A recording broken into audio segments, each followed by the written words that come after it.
গড় টেস্টে যখন চালকের আসনে বাংলাদেশ, তখন সীমিত ওভারের সিরিজের প্রস্তুতি চলছে মিরপুরের হোম অফ ক্রিকেটে।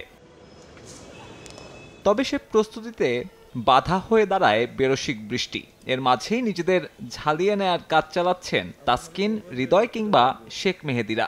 ইনডোরে পর্যাপ্ত জায়গার অভাবে ইনজুরিতে পড়ার ঝুঁকি আছে। তবুও নানানভাবে নানান পন্থায় অনুশীলন চালিয়ে যাচ্ছেন ক্রিকেটাররা। এটার উপরে আসলে আমাদের কোনো হাত নাই।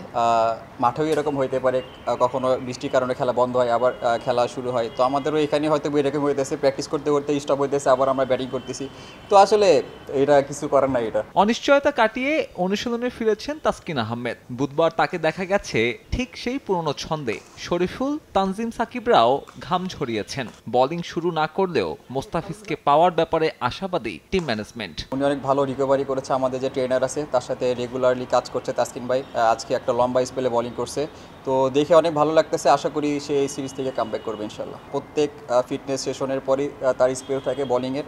ট্রেনারের সাথে সে প্রত্যেক দিনই বোলিং করে।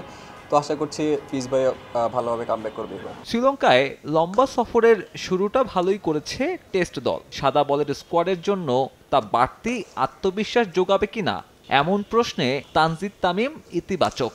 সাম্প্রতিক সময়ে ব্যর্থতার বৃত্ত থেকে বেরিয়ে দারুণ কিছু করার আশা দ্বীপরাষ্ট্রে। বাংলাদেশ টিম যখন ভালো করে তখন আমাদের সবারই ভালো লাগে, আপনাদের ভালো লাগে, আমাদের সবারই ভালো লাগে।